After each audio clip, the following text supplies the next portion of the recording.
ბიზნეს კოდი კვლავ პირდაპირ ეთერშია. დღეს ჩვენი გადაცემის სტუმარია სამეკის საერთაშორისო ურთიერთობათა დეპარტამენტის დირექტორი მარიამ იოსელიანი. მოგესალმებით მარიამ.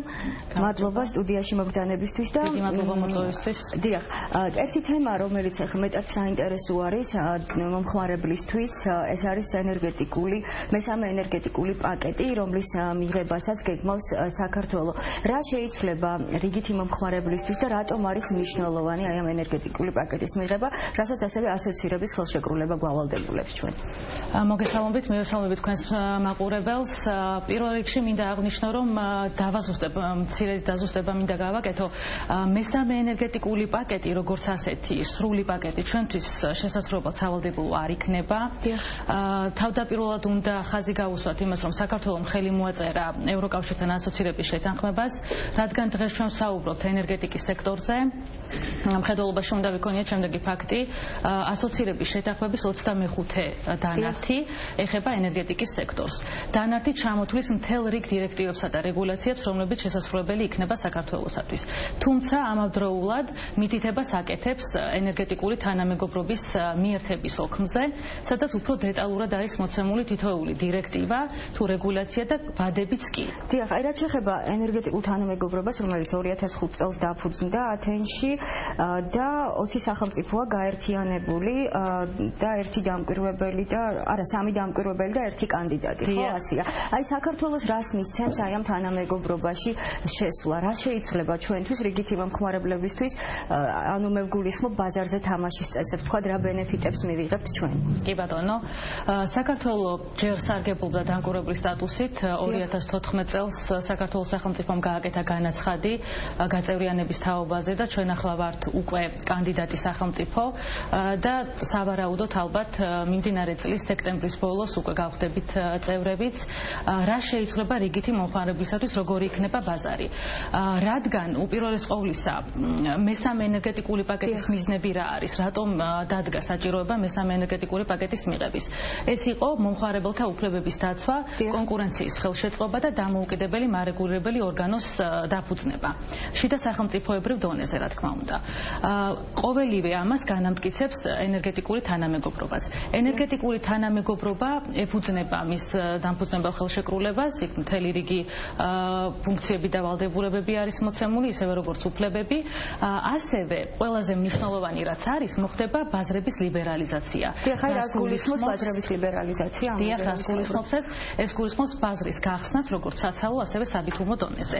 აი საცალო ბაზარი ალბათ უფრო მნიშვნელოვანი და საინტერესო იქნება ჩვენი მსმენელისთვის. იმიტომ რომ ჩვენ საცალო ბაზრის მომხმარებლები ვართ. დიახ, კი ბატონო, რა თქმა უნდა, ყველაფერი სათავეს იღებს საბითუმო ბაზრიდან. თუ საბითუმო ბაზარი არ არის კონკურენტუნარიანი და განვითარებული, ვერც საცალო ბაზარი იქნება, მაგრამ საცალო ბაზარზე რომ ვისაუბროთ, რა იგულისხმება საცალო ბაზრის გახსნაში? დღესდღეობით მოგეხსენებათ, რომ ენერგეტიკის სექტორში არის 3 გამანაწილებელი კომპანია. საქართველოს მასშტაბით ელექტროენერგიის გამანაწილებელი კომპანიები, დიახ, განაწილების ლიცენზიატები, ეს არის თელასი, ენერგოპროჯორჯია და კახეთის ენერგოდისტრიბუცია. დღესდღეობით 3-ვე ლიცენზიატი ახორციელებს როგორც განაწილების საქმიანობას, ასევე ელექტროენერგიის მიწოდების საქმიანობასაც. მე როგორც რიგითი მომხმარებელი, მაგალითად რომელიც ცხოვრობს თბილისში, ელექტროენერგიას იღებს თელასისგან. დიახ, რა მოხდება მას შემდეგ, როდესაც ჩვენთვის უკვე მესამე პაკეტი იქნება შესაძლებლად სავალდებულო, არის კიდეც, მაგრამ აი ამ ვადებზე მოგვიანებით ვისაუბრებ, ჩვენ რომ ხელი მოვაწერეთ ასოცირების შეთანხმებას, ეს ვალდებულება უკვე ავიღეთ. რომ ჩვენს კანონმდებლობას მივუახლოვებთ ევროკავშირის კანონმდებლობას. და აი რა ვადებში უნდა მოხდეს?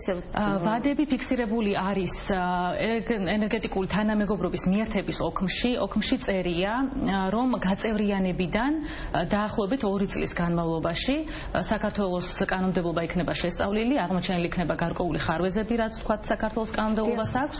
შემდგომ შესწავლილი ეს ყველაფერი და უკვე დაიწყება ნელ-ნელა იმპლემენტაცია. როგორ დაიწყება ელექტროენერგიის ბაზარს რომ დაუბრუნდეთ, თქვენ ბრძანეთ რომ არის 3 კომპანია და აი რა ცვლილებები მოხდება და როდიდან დაიწყება ეს ცვლილებები? ცვლილებები უნდა დაიწყოს რა თქმა უნდა მას შემდეგ, რაც საკანონმდებლო ნორმები იქნება მიღებული, ანუ საუბარია საკანონმდებლო აქტებში ცვლილებების შეტანაზე.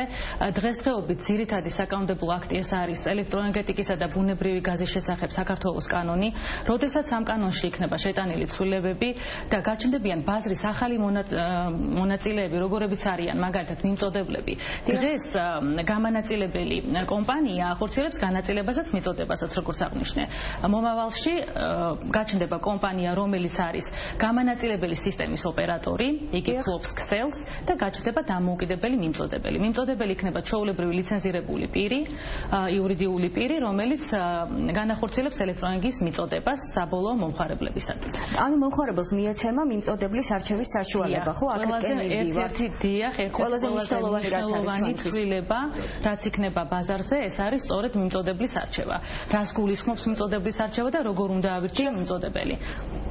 მიმწოდeblis არჩევა გულისხმობს, რომ უპირველეს ყოვლისა მე როგორც საცალო მომხმარებელს უნდა მქონდეს ინფორმაცია, რომ მაქვს ამისი უფლება რა.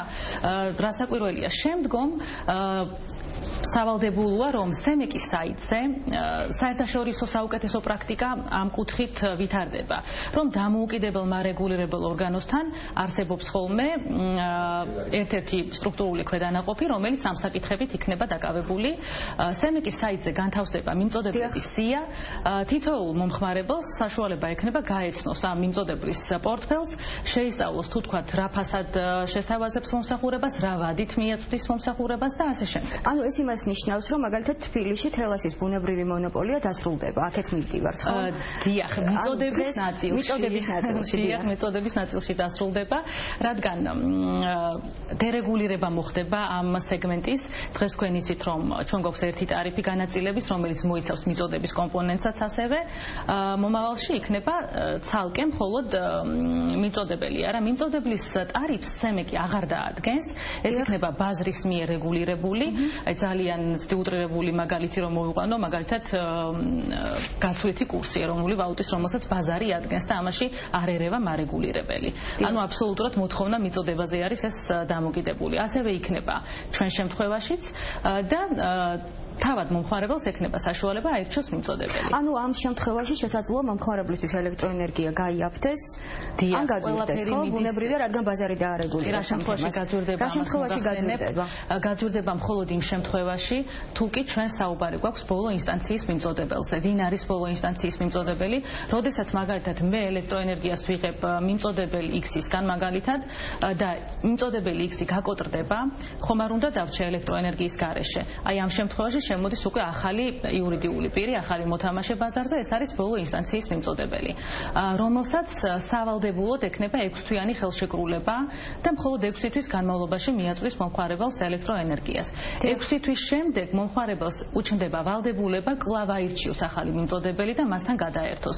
ამისათვის საჭიროა არაერთი კანონქვემდებარე აქტის მიღება, როგორც არის მაგალითად მომხმარებელთა გადართვის წესები, ბოლო ინსტანციის მიმწოდeblis წესების არსებობაც არის სავალდებულო. ერთი თემა კიდევ, აი ქსელზე დაშვების თემა. მაგალითად ეხლა თელას აქვს თბილისში, თელასის არის, ხო, ქსელი მისი საკუთრება არის. რამდენად მისცემს თელასი უფლებას, რომ აი ეს ახალი მოთამაშეები, რომლებიც გამოჩნდებიან და გახდებიან ახალი მიმწოდებლები, რომ დაუშვას ქსელზე. აი ეს თემა როგორ დარეგულირდება? სამოქალაქო სამართალში ზოგადად სამართლის პრინციპები იცნობს თმენის ვალდებულებას. ამ შემთხვევაში მესაკუთრეს უჩნდება თმენის ვალდებულება საკუთარ ქსელზე, რადგან ჩვენ ახლა თელასის მაგალითად ვსაუბრობთ, საკუთარ ქსელზე დაუშვას სხვა პირები. რას ნიშნავს ეს? ეს ნიშნავს, რომ მისი ქსელით ისარგებლებს სხვა მიმწოდებელი და მისი ელექტროენერგია გაივლის ამ ქსელში. და რა თქმა უნდა, საკუთრების უფლება კვლავ თელას რჩება, როგორც ქსელის მესაკუთრეს, მაგრამ მე როგორც რიგითი მიმწოდებელი ვისარგებლებ მისი ქსელით. ეს იმას ხომ არ ნიშნავს, დიახ, ბუნებრივი ანაზღაურებას გადაიხდის ეს ახალი მოთამაშე, რომელიც ამ ქსელზე დაერთვება და მიაწვის აბონენტს, ეს ხომ არ გამოიწვევს, ეს იმას ხომ არ იცავს, რომ ელექტროენერგიის ტარიფი ვთქვათ გაძვირდება, რადგან ახალი მარჟა გაჩნდება აი ამ ტარიფში, ვთქვათ აი ამ თელასის რომელიც თელასს გადაუხდის.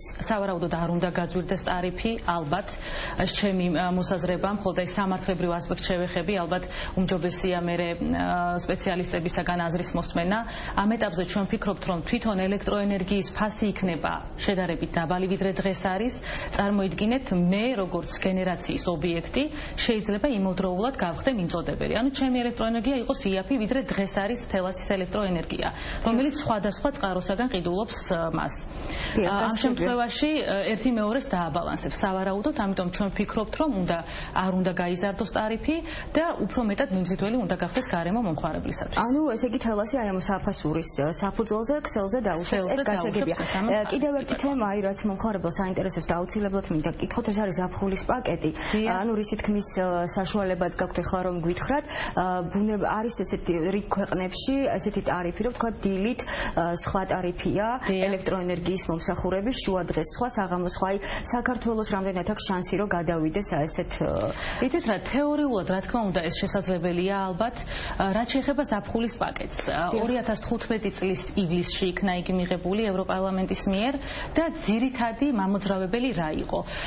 ენერგოეფექტიანი ზომების შემოღება და ემისიების შემცირება, ანუ გამონაბოლქვის შემცირება გარემოში. გარემოს დაცვითი ნორმებით იყო განპირობებული უპირველეს ყოვლისა. მთელ რიგ ევროპის ქვეყნებში, ევროკავშირის წევრ სახელმწიფოებში უკვე დანერგილია ეს მოთხოვნები, საუბარი არის ენერგოეფექტიან ნათურებზე, მაგალითად ზოგადად სისტემაზე, ასე შემდეგ, რომელიც ნაკლებს მოიხმარს. საუბარი რა არის, რომ ჩვენ დავზოგოთ ელექტროენერგია, რაც შეიძლება მეტად, შევამციროთ ემისიები. ამ შემთხვევაში ძალიან დიდი მნიშვნელობა ენიჭება ტრანსპორტს, როგორც ერთ-ერთ წყაროს გამონაბოლქვის და რაც მთავარია, მივანიჭოთ უფრო მეტი პროცენტული წილი განახლებად ენერგიებს. ზოგადად გასაგებია ეს თემა. თუ შეიძლება ისე აი რომ დაუბრუნდეთ აი ამ საათობრივ ტარიფს, აი რა შეგიძლიათ გითხრათ ამის შესახებ, როდიდან იქნება შესაძლებელი რომ გადავიდეთ აი ეს ტარიფზე და რას მიიღებს მომხმარებელი აქედან. ზოგიერთი სახელმწიფო იცნობს ასეთ პრაქტიკას. არის საუბარი ძირითადად პიკურ ტარიფებზე, სეზონურ ტარიფებზე და შესაძლებელია რომ დილით მაგალითად ელექტროენერგია არის შედარებით უფრო იაფი ვიდრე პიკის საათებში საღამოს. ან ღამით უფრო იაფი იქნება, ან უფრო ძვირი იქნება თუ საუბარი არის სამრეწველო მომხმარებელზე და თუ თქვათ მაგალითად რომელიღაც ქარხანა მოიხმარს. შესაბამისად ეს შესაძლებელია რომ გაკეთდეს, თუმცა დღევანდელი ჩვენი სატარიფო მეთოდოლოგია, რაც დღესდღეობით მოქმედებს, მსგავს რაღაცას არ ითვალისწინებს. ჩვენთან არ არის არც თქვათ სეზონური ტარიფები, არც საათობრივი ტარიფი. თუმცა, როდესაც ჩვენ გადავალთ ალბათ საათობრივ ვაჭრობაზე, რაც აბსოლუტურად მნიშვნელოვანია და ალბათ გარდაუვალია იმისათვის, რომ ჩვენ ვივაჭროთ ელექტროენერგიით, ანუ ტრანსსასაზღვრო ელექტროენერგიის ვაჭრობას შევუწყოთ ხელი. აი ამ შემთხვევაში ალბათ ძალიან მნიშვნელოვანია. აი როდიდან დაიწყება ეს ტრანსსასაზღვრო ელექტროენერგიით ვაჭრობა? ეს რომ ითხრათ, ძალიან მცირედ რო გრჩება. აი ეს უკვე დაწყებულიც კი არის, იმიტომ რომ თქვენ მოგეხსენებათ არსებობს ახალციხე ბორჩხას ხაზი, თუმცა საათობრივი არ არის ეს ყველაფერი, იმიტომ რომ ჩვენ შემთხვევაში ანგარიშწორება ხდება თვის ბოლოს. რაც შეეხება საათობრივ აღნიშნულ ვალდებულებას, დირექტივა პირდაპირ არ ითვალისწინებს, ეს აბსოლუტურად სახელმწიფოს გადასაწყვეტია და ალბათ იმ სახელმწიფოების, რომლებიც არიან ჩვენი მეზობელი სახელმწიფოები. კერძოდ, მაგალითად, ახალციხე ბორჩხას შემთხვევაში თურქეთის ორივე სახელმწიფო მოილაპარაკებს და როდესაც მიაღწევენ გარკვეულ გადაწყვეტილებას, მას შემდეგ დაინერგებს. ანუ როდესაც იქნება საათობრივი ვაჭრობა, შესაძლოა საქართველოს გადავიდეს საათობრივ ტარიფზე. შესაძლებელია საათობრივი ტარიფი. ძალიან დიდი მადლობა სამწუხაროდ ჩვენი მინისტრო რაღაცა ძალიან სწრაფად ამოიწურა. მადლობა სტუდიაში მობრძანებისთვის. ენერგეტიკის მესამე პაკეტი, რომელსაც გვავალდებულებს ევროკავშირთან ასოცირების ხელშეკრულება, რას ითვალისწინებს ეს პაკეტი და როგორი თამაშის წესები იქნება ელექტროენერგიის და ბუნებრივი აირის ბაზარზე. სწორედ ეს იყო დღეს ბიზნეს კოდის მთავარი თემა. თქვენთვის პირდაპირ ეთერში ნინა ნატროშვილი მუშაობდა, ხოლმე 19 საათზე ისევ შევხვდებით ბიზნეს კოდის სტუდიაში.